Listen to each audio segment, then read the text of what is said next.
When we talk about intelligence, we often make a subtle but dangerous mistake. We treat it as a rank, as a hierarchy, as if cognitive ability automatically places someone above others in human value. But intelligence in any meaningful psychological sense is not superiority. It is responsibility. If you can see more, you are responsible for more. And this is where intelligent people often suffer. Not because others are dumb, but because they misunderstand what their intelligence is actually for. Higher cognitive ability means you perceive nuance. You detect contradictions. You see inefficiencies. You notice flawed reasoning almost instantly. But that awareness does not give you the right to dominate a conversation. It gives you the obligation to regulate yourself within it. I've worked with many highly intelligent individuals over the years. What strikes me is that their suffering rarely comes from their intellect itself. It comes from the frustration of watching others not see what seems obvious to them. And underneath that frustration, if we're honest, is often a wounded expectation. Why can't they just understand? Why is this so hard? But intelligence is not just pattern recognition or verbal sharpness. Real intelligence includes emotional capacity. It includes the ability to tolerate difference without contempt. If your intellect increases but your compassion does not, what you develop is not wisdom, it's alienation. And alienation breeds bitterness. You see, when someone doesn't grasp what you're saying, it may not be a failure of intelligence at all. It may be a difference in developmental experience. Trauma shapes cognition. Stress narrows perception. A person raised in chaos processes the world differently than someone raised in stability. Their nervous system may be wired for survival, not abstraction. So when you're arguing logic with someone whose body is operating in defense mode, you're not engaging two intellects. You're engaging two nervous systems. If you understand this, truly understand it, your stance changes. Instead of asking, why are they so irrational? You begin asking, what shaped this person's way of seeing?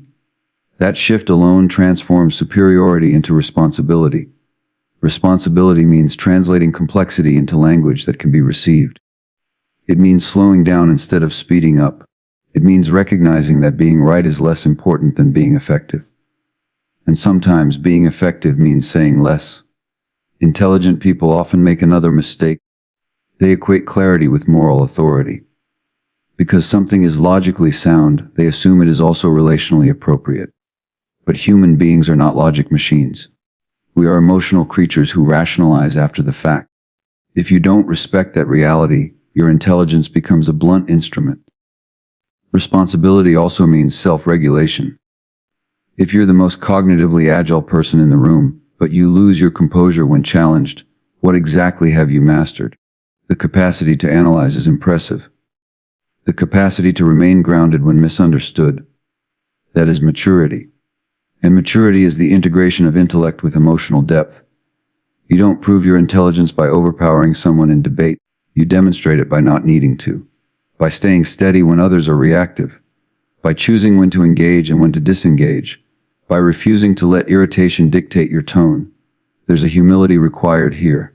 Because intelligence is, in many ways, an accident of genetics and environment. You didn't single-handedly design your brain. You were shaped by family, culture, opportunity, even luck. Recognizing that softens the ego. It turns arrogance into gratitude, and gratitude dissolves contempt. When intelligence becomes responsibility, something powerful happens. You stop trying to win. You start trying to understand. You stop measuring your worth against others' limitations. You begin measuring it against your own capacity for restraint, clarity, and compassion. That is the real evolution.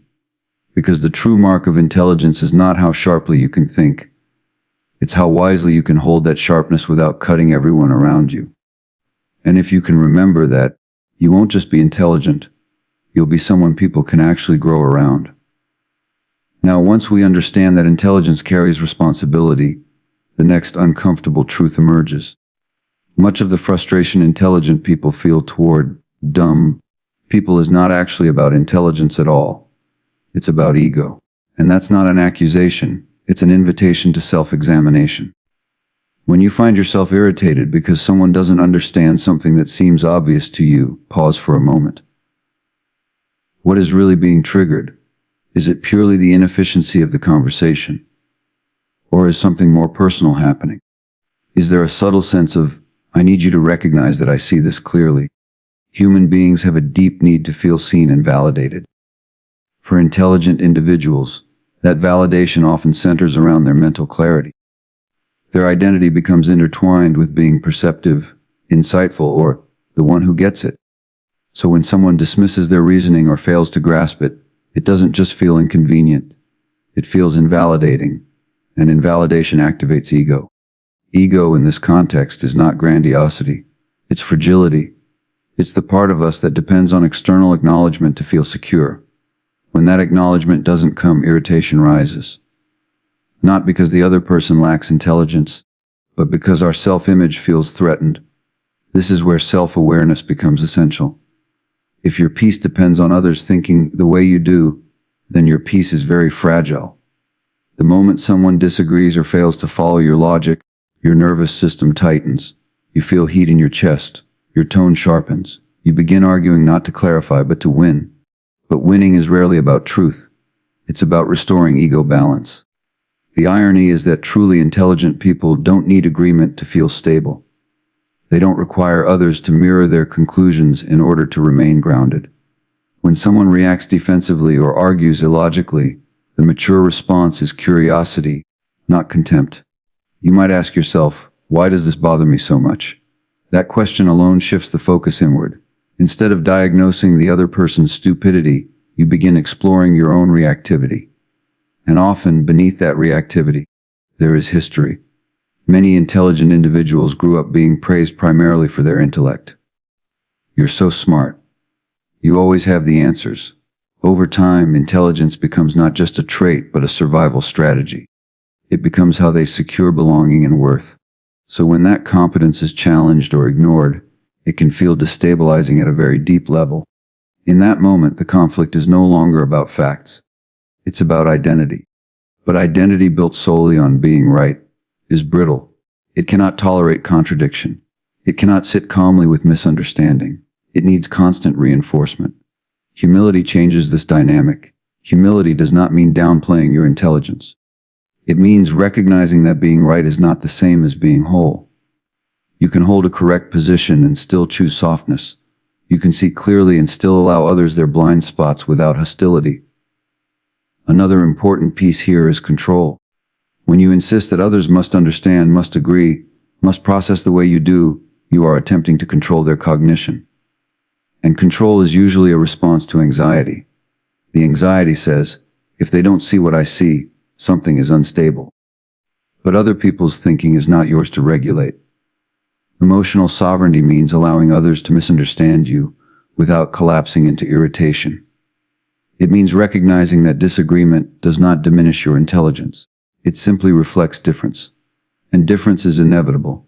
When frustration arises, instead of escalating, you can observe it. Notice the tightening in your body. Notice the urge to correct sharply. Breathe. Let the wave pass. In doing so, you demonstrate a far greater form of intelligence than any argument could prove. Because the highest intelligence is not analytical speed, it is emotional steadiness. The moment you no longer need others to validate your clarity, you become free. Free to speak when it's useful. Free to stay silent when it's not. Free from the exhausting need to prove yourself in every conversation. And that freedom is far more powerful than being right. So before you conclude that someone else is foolish, ask yourself a more difficult question. Is my frustration revealing their limitation or my insecurity? Because the person who masters their ego never needs to win the argument. They've already won the inner battle. Once we begin to take responsibility for our intelligence, and once we start examining the ego that can hide inside our frustration, another layer of understanding opens up. Not everyone operates at the same cognitive bandwidth. And that is not a moral failure. It's a human reality. We tend to overestimate how similar other minds are to our own. If something makes sense to us quickly, we assume it should make sense to everyone quickly. If we process information abstractly, we expect others to follow that abstraction. But cognition is shaped by far more than raw IQ. It is shaped by childhood environment, Stress exposure, education, attachment patterns, culture, even trauma. A nervous system raised in unpredictability does not prioritize philosophical nuance. It prioritizes safety. A person who grew up needing to read emotional cues for survival will develop sensitivity to tone and mood, perhaps at the expense of analytical reasoning. Another person raised in a stable, intellectually stimulating environment may develop strong abstract thinking but struggle with emotional literacy. Neither is superior. They are adaptations. When you understand this, impatience softens. Some people think concretely. They need examples, stories, practical relevance. Abstract theories feel distant or irrelevant to them. Others live comfortably in conceptual space, connecting patterns effortlessly. When these two styles meet, misunderstanding is almost guaranteed. Not because one is intelligent and the other is not, but because they are speaking different cognitive languages. And language mismatch creates friction. Intelligent individuals often make the mistake of assuming that clarity lies solely in the idea itself. If it's logical, it should be obvious. But clarity is relational. It depends on the listener's framework. If someone doesn't share your background knowledge, your references, or your way of organizing information, your perfectly logical statement may sound confusing or even threatening. So the responsibility shifts back to you. Can you translate? Can you simplify without condescension? Can you meet someone where they are without feeling diminished? That is where intelligence matures into wisdom. Another factor we rarely consider is cognitive load. Many people are operating under chronic stress. Financial pressure, family conflict, unresolved trauma. These reduce mental flexibility. Stress literally narrows perception. The brain under threat becomes less capable of nuanced reasoning. If you're speaking to someone whose nervous system is overwhelmed, you're not interacting with their highest cognitive potential. You're interacting with a system in survival mode. And survival mode is not stupid, it's protective. When you label someone as dumb, you risk overlooking the context that shaped their thinking. That label becomes a defense for your own discomfort. It allows you to dismiss rather than understand. But understanding does not mean excusing harmful behavior. It simply means seeing the full picture. There's also the matter of values. Intelligence is often domain-specific. Someone may lack verbal sophistication, but possess extraordinary practical intelligence. Another may struggle academically, but have deep social intuition. Our culture tends to glorify certain forms of intelligence while dismissing others. But human capability is multidimensional. If you measure everyone by your strongest trait, most people will fall short, and that perception can isolate you. Adaptability, then, becomes the mark of true intelligence. Instead of demanding that others climb to your level of abstraction, you learn to step into their frame. You use analogies. You listen more carefully. You observe how they process information and adjust accordingly, not to manipulate, but to connect. Connection requires flexibility. It also requires letting go of the fantasy that everyone will understand you the way you wish to be understood. That expectation, however subtle, creates ongoing disappointment. When you release it, something changes. You stop fighting reality. You begin working with it. You also begin to see diversity of thought as strength rather than deficiency. The world is not populated by replicas of your mind. It is populated by minds shaped by different histories. And those differences, when respected, can complement rather than threaten you. Intelligence that cannot tolerate variation is brittle. Intelligence that adapts becomes resilient. So when you encounter someone who thinks more slowly, more concretely, or more emotionally than you do, pause before judging. Ask yourself what shaped their bandwidth. Ask what they might see that you don't. Because every mind has blind spots, including yours. And the moment you accept that cognitive difference is natural, not offensive, you stop fighting other people's limitations. You start refining your own capacity to meet them where they stand. And that is where intelligence becomes not just sharp, but deeply human. Once you recognize that intelligence carries responsibility, that ego can distort your reactions, and that people operate from different cognitive and emotional frameworks, the next step becomes almost inevitably. You must learn to choose your battles strategically, not emotionally. This is where many intelligent people struggle the most.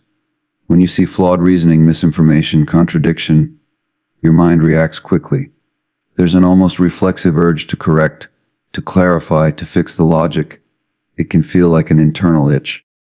That's not accurate. That doesn't make sense. Let me explain. And before you realize it, you are engaged in a debate that was never going anywhere to begin with. But here's the deeper question. Why does every error require your intervention? Intelligence does not obligate you to respond to every provocation. In fact, maturity often means resisting that impulse. Not every misunderstanding is an invitation. Not every argument is an opportunity. Some are simply drains on your energy. Energy is finite. Attention is finite. Emotional regulation is finite. If you spend your cognitive resources correcting every flawed opinion you encounter, you will exhaust yourself. Worse, you will slowly cultivate resentment, because the world will never run out of flawed opinions. Strategic thinking asks different questions. It asks, is this person open to dialogue? Is there mutual respect here? Is there something meaningful at stake? Will this exchange lead to growth for either of us? If the answer is no, disengagement is not weakness. It is discernment. Many intelligent individuals confuse silence with surrender. They believe that if they do not respond, they are conceding. But silence is often a higher form of power. It signals that you are not compelled by every stimulus. It shows that your nervous system is not easily hijacked. Reacting to everything is not intelligence. It is reactivity. There's also a subtle addiction that can develop around being right. Winning an argument can produce a temporary sense of superiority or control. But notice how short-lived that satisfaction is. And notice how often it damages the relationship in the process. When your goal becomes victory rather than understanding, the other person becomes an opponent rather than a human being. That shift changes the tone entirely. Sometimes the most intelligent move is to recognize that the conversation is not about logic at all. It may be about identity, fear, or belonging. If someone's viewpoint is tied to their sense of self or community, no amount of evidence will shift them in that moment. Pushing harder will only entrench them further. So you step back. This stepping back is not passive. It is conscious restraint. It is saying internally, I do not need to win this. It is choosing peace over dominance. It is preserving your energy for spaces where it can actually make a difference.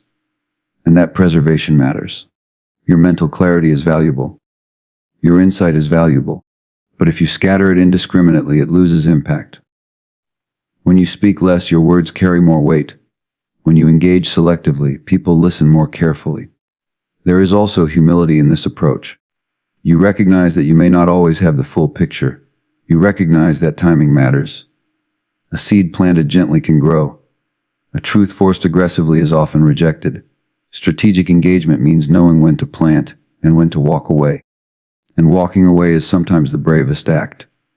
It requires tolerating the discomfort of unfinished business. It requires letting someone hold an opinion you believe is wrong. It requires trusting that your identity does not depend on correcting them. This is emotional sovereignty in practice. When you stop reacting emotionally to every flawed statement, you gain something far more valuable than the satisfaction of being right. You gain steadiness. You gain freedom from compulsion. You gain the ability to focus on what truly matters, and that focus is rare. So the next time you feel the urge to jump into an argument, pause. Ask yourself whether this exchange deserves your energy. Ask whether your response will create clarity or simply noise. Because intelligence is not proven by how many battles you fight. It is proven by how wisely you choose them. As you begin to choose your battles more carefully, another realization emerges, and this one is deeply liberating. Boundaries are smarter than superiority. Many intelligent people fall into a subtle trap. Because they can see patterns clearly, because they can diagnose flawed reasoning quickly. They start to believe, often unconsciously, that they can fix people through logic. If they just explain it better, if they just provide more evidence, if they just refine the argument one more time. But human beings are not problems to be solved. And not every mind is reachable simply because you have the cognitive tools to reach it. This is where boundaries become essential.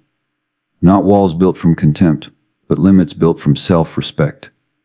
A boundary is not a declaration that someone is inferior. It is a recognition that your energy, Time and emotional bandwidth are valuable resources. Without boundaries, intelligence becomes entangled. You overextend. You engage in conversations that drain you. You stay in dynamics where your clarity is dismissed repeatedly. And over time, you don't just feel frustrated. You feel depleted. Depletion breeds cynicism. You start thinking, what's the point? You withdraw not from wisdom, but from exhaustion. And then bitterness slowly replaces curiosity. Healthy boundaries prevent that erosion. A boundary might look like ending a conversation that has turned circular. It might look like refusing to argue about the same topic repeatedly. It might look like limiting exposure to people who consistently operate in bad faith. It might even look like accepting that some relationships will never offer the depth of understanding you once hoped for. That acceptance can be painful. Intelligent individuals often assume that insight equals influence. They believe that if they understand something deeply enough, they can guide others toward it. But influence depends on willingness, not just clarity. If the other person is not open, no amount of intelligence will penetrate that resistance. And trying repeatedly can damage you. There is a humility in recognizing limits. Not just theirs, but yours. You cannot control another person's growth. You cannot reason someone into readiness. You cannot awaken someone who is committed to remaining asleep. The moment you accept that, you stop trying to drag others forward. Instead, you begin to stand still. Standing still means you protect your internal environment. You don't allow constant contradiction or hostility to invade your peace. You don't sacrifice your nervous system stability for the sake of proving a point. You respect your own need for calm, for meaningful exchange, for reciprocity. And here is something important: boundaries are not punishment. They are clarity. When you set a boundary, you are not declaring someone unworthy. You are simply acknowledging that certain dynamics are unsustainable. You are choosing health over heroism. Because the desire to fix everyone can itself be an ego strategy. It can make you feel necessary, valuable, superior in subtle ways. But if your sense of worth depends on being the most rational person in the room, you will unconsciously seek rooms that reinforce that role. Boundaries disrupt that pattern. They require you to tolerate not being needed. To tolerate letting others learn through their own consequences. To tolerate stepping back even when you see the mistake forming. That tolerance is strength. And something else happens when you establish boundaries. Your interactions improve. The conversations you do engage in become more intentional. The people who remain in your life are those capable of mutual respect. Your words carry more weight because you are not scattering them everywhere. Superiority isolates. Boundaries refine. When you no longer need to prove you are right, when you no longer feel compelled to rescue every misguided opinion, you conserve your clarity for spaces where it can truly contribute. And that is a form of intelligence far deeper than argumentation. So if you find yourself drained by certain people, don't ask how to outthink them. Ask whether continued engagement is wise. If you feel constantly misunderstood, don't sharpen your explanation. Consider sharpening your limits. Because protecting your peace is not arrogance. It is discernment. And the most intelligent thing you can sometimes do is not to correct someone, but to quietly step out of a dynamic that no longer deserves your mind. And when all of this begins to integrate, responsibility, humility, discernment, boundaries, we arrive at the final and perhaps most difficult truth. True intelligence includes emotional mastery. It's easy to admire sharp thinking. It's harder to cultivate a steady nervous system. Yet without that steadiness, intelligence becomes unstable. It turns into sarcasm, cynicism, or quiet contempt. You may win arguments, but you lose something far more important: your own inner balance. Emotional mastery does not mean suppressing irritation. It means understanding it. When you feel that familiar surge, the tightening in your chest, the impulse to dismiss, the silent judgment, pause. That reaction is not proof of your superiority. It's information. It's your nervous system responding to perceived threat. And often, the threat is not intellectual disagreement. It's loss of control. We like control because it gives us a sense of safety.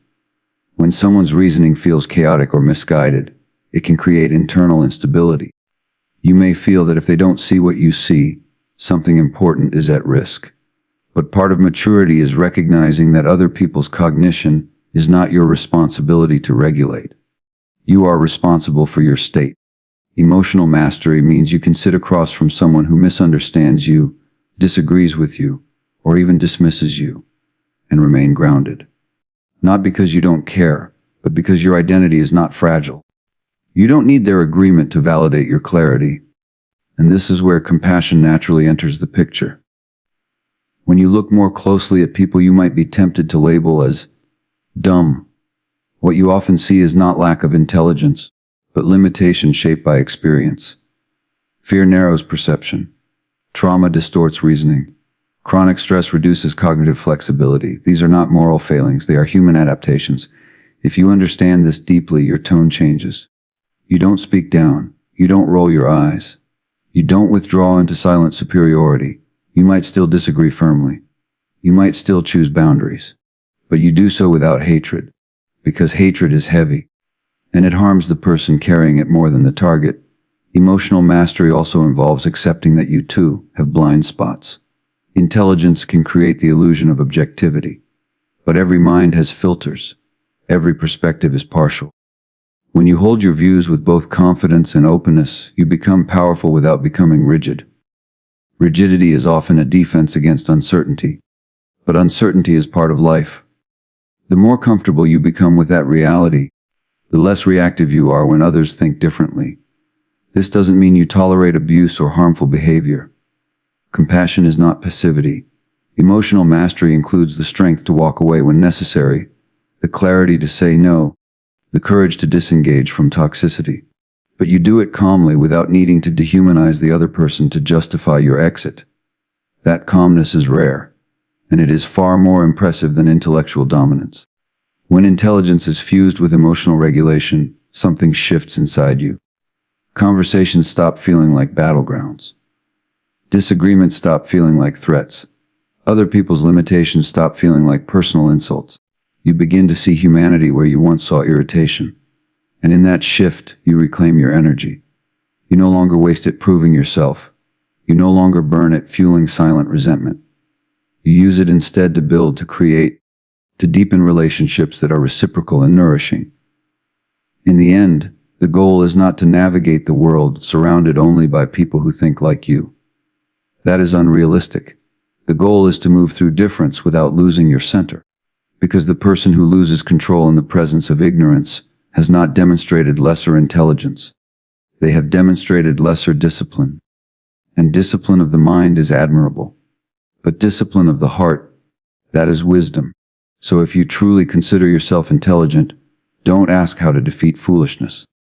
Ask whether you can remain kind, clear, and steady in its presence. That is the highest proof of intelligence there is.